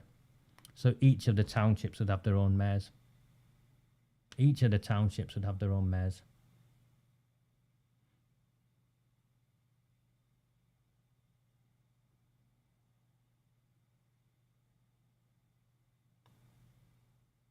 They're playing all of you. And the Conservatives have just come in and have ridden on the back of us. They've got no answers.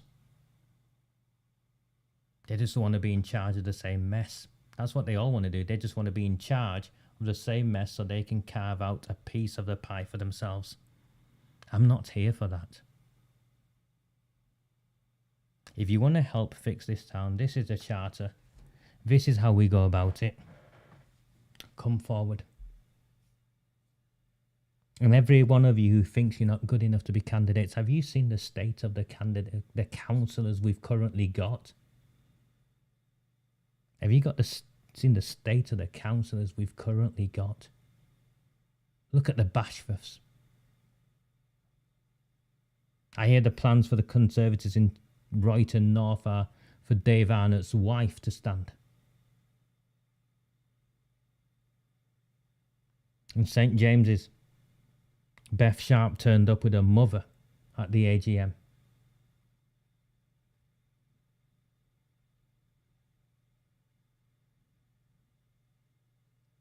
Kenyon and Hamdani, Howard Sykes, Gloucester. You can see what they're doing in Shaw with this mosque.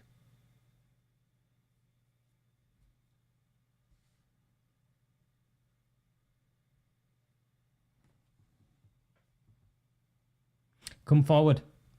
This is me done. Up to September. Gary's there. Speak to him. But you need candidates. You need a Royton Independence Party. I know FIP will do something in Haversham.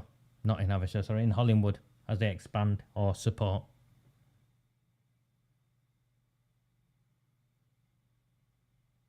Do something. It's up to you. I've said it from the beginning and I'll finish with saying it now. No one is going to fix this mess for us. No one is going to fix this mess for us.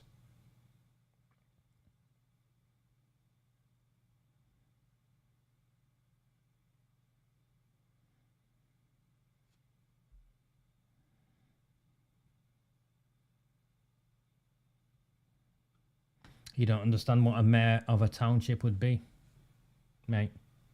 And that's one of the questions we'd ask.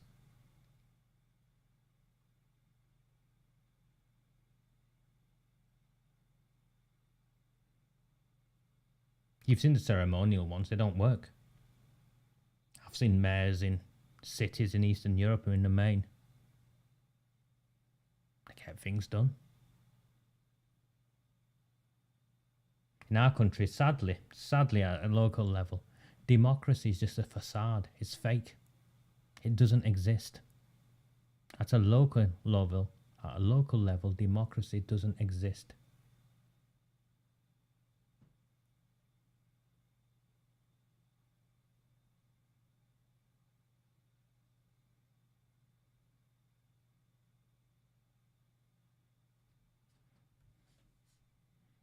You can join us late, mate. It's no problem. I'm grateful people are here. I prefer putting them out free to air. I know the last few haven't been, and I'm sure you understand why they haven't been. I've got 335 people who've viewed this. 336.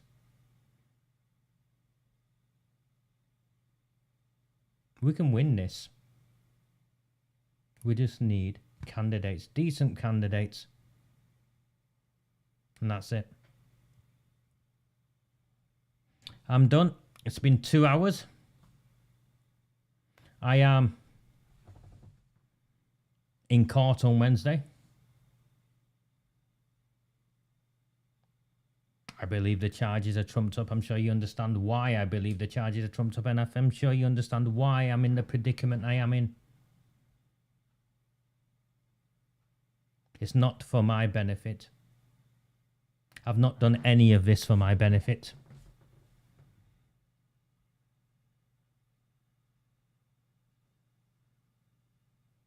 We have a chance to make this right. If not for ourselves, then for our children. Come forward. I'll help put the parties together. I'll help do the paperwork.